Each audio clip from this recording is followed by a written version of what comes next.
এই খিলপাড়ির কথা আমরা যখন শুনছি, আমরা 503 কথা যখন শুনছি, কোথাও শাড়ি বাণিজ্য, কোথাও দখল করছে, কোথাও বিভিন্ন রকম হুমকি দাম কিনছে। আজকের পর থেকে কোন নেতা কর্মী তথা শহীদ কোন নেতা কর্মী এগুলো থেকে দূর থাকবেন, আমি সবার কাছে অনুরোধ। এই খিলপাড়ি এলাকার বহুত অংশ খিলপাড়া বাজারের একটা উচ্চ বায়ু বাজার, এই 4 উপজেলায় আপনাদের মনে রাখতে হবে। আপনাদের মনে রাখতে হবে এই খিলপাড়া বাজারে যারা ক্রেতা তারা বিভিন্ন দিক থেকে এই খিলপাড়া বাজারে আসেন, বিক্রেতাদের কাছে আসেন, কিন্তু কতিপয় ব্যক্তি আমি কারো নাম উল্লেখ করলাম না, কতিপয় ব্যক্তির কারণে এই খিলপাড়া বাজারে আমাদের দলের বিভিন্ন রকম বাধা হচ্ছে। এটা আমরা আজকের পর থেকে আমরা প্রশ্রয় দিব না, সিদ্ধান্তের বাড়তে থাকবো। কোন ব্যবসায়ী ক্ষতি করা যাবে না, কোন সাধারণ মানুষের ক্ষতি করা যাবে না। আমাদের চেষ্টা থাকবে, আমাদের উদ্দেশ্য থাকবে কিভাবে আমরা 5টা ভোট আমরা বাড়াতে পারি। আপনাদের কাছে অনুরোধ, আমি বিএনপিতে প্রতিটা নেতা কর্মীর কাছে অনুরোধ থাকবো, আজকের পর থেকে আপনারা কেউ প্রকার সালিশে যাবেন না,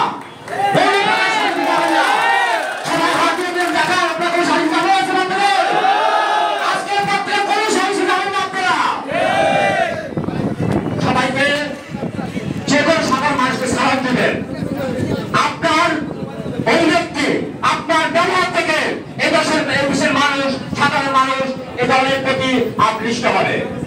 তাই আমি অনুরোধ করবো প্রত্যেকটি নেতা কর্মীকে আপনারা সুন্দর আচরণ করে এদেশের মানুষের মন জয় করবেন।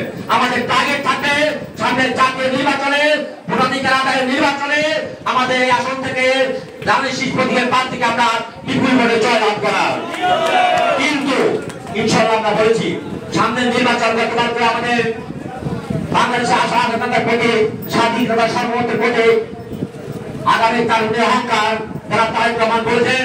আগামী নির্বাচন হবে কঠিন নির্বাচন, আর এই কঠিন নির্বাচন পাই দেওয়ার জন্য আমাদের ঐক্যবদ্ধ থাকতে হবে। সমস্ত রকম অপকর্মকারীদের আমাদের দূরে ঠেলে দিতে হবে, কোন রকম অপকর্ম করা যাবে না। সুপ্রিয় সাথী বন্ধুগণ, আমাদেরকে 5 আগস্টের পরে আমাদেরকে সকল প্রকার ইউনিট কমিটি করার জন্য নিষেধ করা হয়েছিল সেন্ট্রাল থেকে, যেটা আমাদের আগস্টে সেই নিষেধাজ্ঞা উঠে নেয়। আসলে এর কারণ আছে, একদম ফ্যাসিস্টের পতন হয়েছে, দীর্ঘ 18 বছর পরে আমরা মন খুলে হাঁটতে পারছি, বাজার আসতে পারছি। এখন এটার সাথে যদি আমাদের নতুন একটা চেয়ার হয়, তাইলে ভাই আমাদের তো এমন রক্ত করা, আরো মনে হয় রক্ত করা হয়ে যাবে। তখন বন্ধু আমি না বিশেষ আমরা তখন কথা বলবো।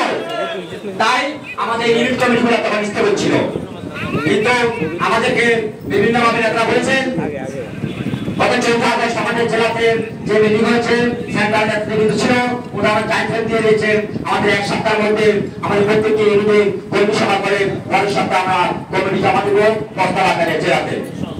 তবে আমরা আপনাদের আশ্বস্ত করতে চাই, আমার সদস্য আছে এসআর শাকিল, সিনিয়র যুগ্ম আহ্বায়ক আনিস ইসলাম রিগান এবং অন্যান্য যুগ্ম আহ্বায়ক যারা আছে, মোনায়েম আছে, মনির আছে, যারা আছেন, যারা আজকে আসতে পারেনি তাদেরকে নিয়ে আলোচনা করে আমরা একটি তামিলনাড়ু নির্ভর স্বেচ্ছাসেবক সাবেক ছাত্রদের নিয়ে দেশে একই দিনের স্বেচ্ছাসেবক কমিটি করার চেষ্টা করবো ইনশাল্লাহ। তবে একটা কথা ভাই বলছেন, এই ইউনিয়নের বিএনপির একটা কমিটি ছিল, এখন সেটা নেই, স্বাভাবিক ছাত্রদলের কমিটি নেই, সেটা দীর্ঘদিন